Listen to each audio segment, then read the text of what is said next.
आइए आज आप सब सुनेंगे कामिका एकादशी व्रत की कथा। आप सभी भक्तों को कामिका एकादशी व्रत की ढेर सारी शुभकामनाएं। आप सभी के जीवन में लक्ष्मी नारायण की कृपा से आप सभी को सभी प्रकार के सुख और समृद्धि की प्राप्ति हो। श्रावण मास कृष्ण पक्ष में पड़ने वाली एकादशी को इसे कामिका एकादशी और कामदा एकादशी व्रत के नाम से भी जाना जाता है। यह व्रत सभी प्रकार के पापों को नष्ट करने वाली है। जो भी भक्त सच्ची श्रद्धा के साथ नियम और निष्ठा के साथ कामिका एकादशी का व्रत धारण करते हैं, व्रत में नियमों का पालन करते हैं, कथा श्रवण करते हैं, इससे भगवान विष्णु की कृपा से जो कि ब्रह्म हत्या, भ्रूण हत्या आदि की महान पातक भी नष्ट हो जाते हैं तथा इस व्रत के प्रभाव से वाजपेयी यज्ञ के बराबर पुण्य फलों की प्राप्ति होती है तथा अंत समय में भगवान विष्णु के धाम की प्राप्ति होती है। तो आइए सुनते हैं कामिका एकादशी व्रत की कथा।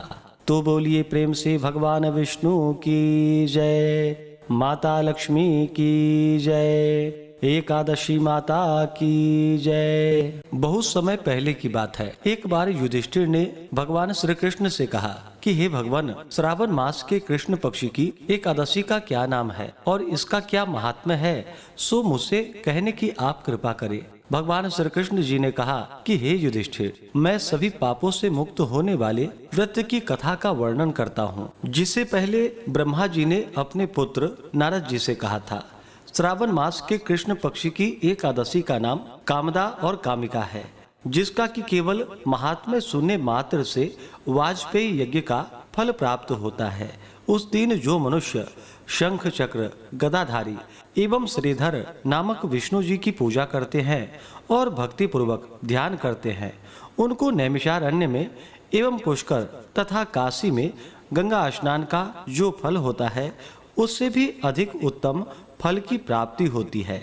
वह फल इस प्रकार का है कि जो सूर्य ग्रहण के अवसर पर कुरुक्षेत्र में स्नान एवं श्री केदारनाथ जी के दर्शन से भी होना कठिन है, व्यतिपात योग में गंडकी नदी में स्नान करने से एवं सिंहस्थ गुरु में श्री गोदावरी में स्नान करने से उस फल की प्राप्ति नहीं होती जो कि श्री कृष्ण चंद्र जी के पूजन द्वारा प्राप्त होता है। कामिका एकादशी का व्रत रखना और समुद्र पर्यंत भूमि का दान करना, दोनों का फल एक समान है। श्रावण मास में भगवान श्रीधर जी के पूजन करने से गंधर्व, देव, उरग और पन्नग इत्यादि भी पूजा योग्य होते हैं। अस्तु जो पाप पंख में लिप्त एवं असार रूपी संसार में फंसे हुए हैं, इस प्रकार के मनुष्यों को स्वयं उद्धार के निमित्त कामिका एकादशी के दिन अनेकों प्रयत्न पूर्वक व्रत करके श्री भगवान विष्णु का भक्ति पूर्वक पूजन करना चाहिए। इससे उत्तम अन्य व्रत नहीं है। अध्यात्म विद्या जिनको ज्ञात है, उनको जिस जिस फल की प्राप्ति होती है, उस फल की प्राप्ति मनुष्य को कामिका एकादशी का व्रत करके रात्रि में जागरण करने से होती है।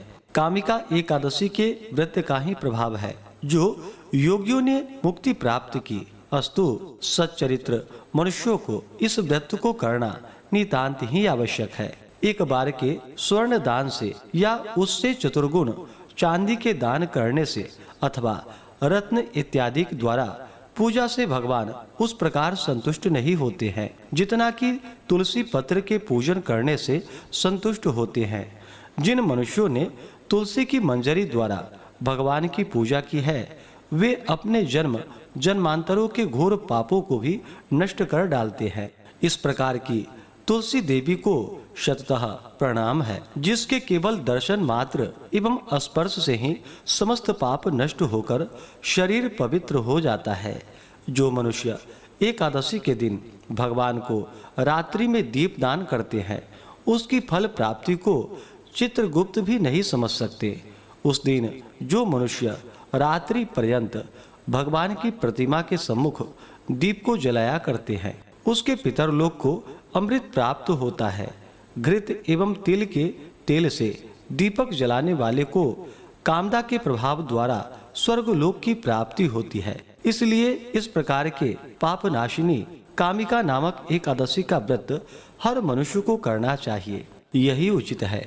इसके प्रभाव से अनेकों प्रकार की हत्याएं अर्थात ब्रह्म हत्या, भ्रूण हत्या आदि के जो महान पातक हैं वे शीघ्र छूट जाते हैं और विष्णु लोक की प्राप्ति होती है।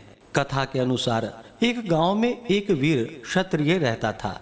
एक दिन किसी कारणवश उसकी ब्राह्मण से हाथापाई हो गई और ब्राह्मण की मृत्यु हो गई।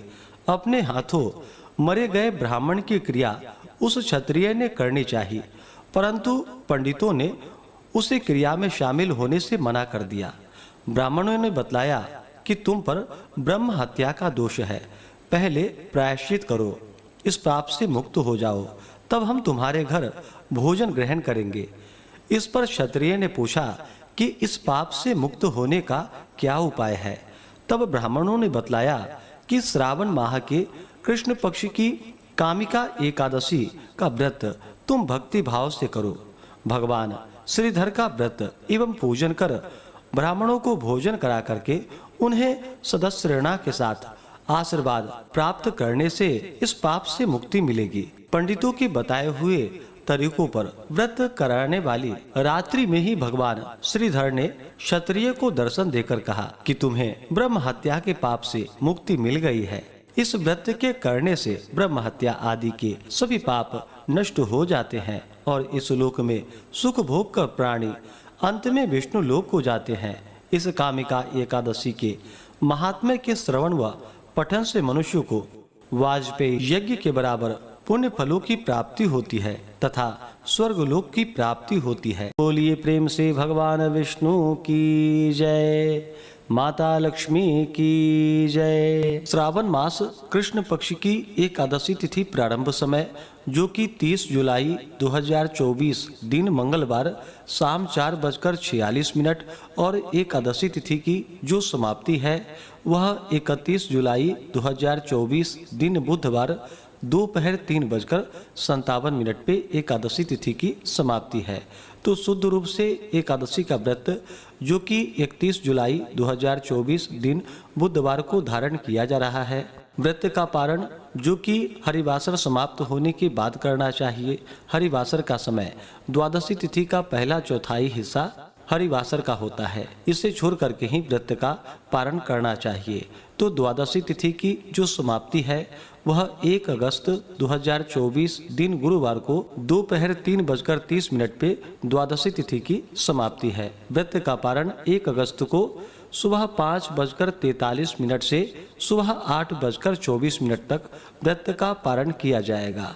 कामिका एकादशी व्रत का पारण जो कि दुर्वा दलेन पारणम यानी कि दुर्वा दल से व्रत का पारण है, यह संभव ना हो तो जल, फल या तुलसी दल से व्रत का पारण करें। 31 जुलाई को ब्रह्म मुहूर्त का समय सुबह 4:17 से सुबह 4:59 तक होगा। इस बार एकादशी तिथि पर सर्वार्थ सिद्धि योग भी बन रहा है जो कि दिन भर रहेगा। जो भी भक्तजन एकादशी का व्रत धारण करने वाले हैं उन्हें दशमी के दिन से ही व्रत में नियमों का पालन करना चाहिए। दशमी तिथि के दिन सूर्यास्त होने से पहले ही भोजन ग्रहण कर लेनी चाहिए। शुद्ध और सात्विक आहार ग्रहण करनी चाहिए। दशमी की रात्रि भगवान विष्णु के नामों का स्मरण करते हुए एकादशी व्रत का स्मरण करते हुए सोना चाहिए। एकादशी की सुबह ब्रह्म मुहूर्त में उठ करके नित्य क्रियाओं से निवृत्त हो करके गंगा नदी में या घर के नहाने के पानी में ही थोड़ा सा गंगा जल मिला करके स्नान करना चाहिए। शुद्ध वस्त्र धारण करना चाहिए। व्रती को व्रत का संकल्प लेना चाहिए। भगवान विष्णु से प्रार्थना करनी चाहिए कि हे भगवान विष्णु, आज मैं कामिका एकादशी का व्रत धारण करने जा रहा हूँ या करने जा रही हूँ। इस प्रकार से भगवान से प्रार्थना करें कि मेरे सभी प्रकार के पाप और ताप नष्ट हो जाएं, हमें पुण्य फलों की प्राप्ति हो। आपके मन में जो भी इच्छा हो, जो भी कामना हो, वह भगवान से कहे और कहे कि यह व्रत मेरा निर्विघ्न पूरा हो, आप हमें अपना आशीर्वाद प्रदान करें। इस प्रकार भगवान से प्रार्थना करके एकादशी तिथि के दिन रात्रि उपवास रहते हुए भगवान का सुबह और शाम के वक्त पूरे विधि विधान के साथ पूजन करना चाहिए। कथा श्रवण करनी चाहिए। भगवान की आरती करनी चाहिए। एकादशी की रात्रि जागरण करते हुए समय को व्यतीत करना चाहिए और द्वादशी की सुबह उठ करके स्नान करके शुद्ध वस्त्र धारण करके भगवान का पूजन और आरती कर लेनी चाहिए।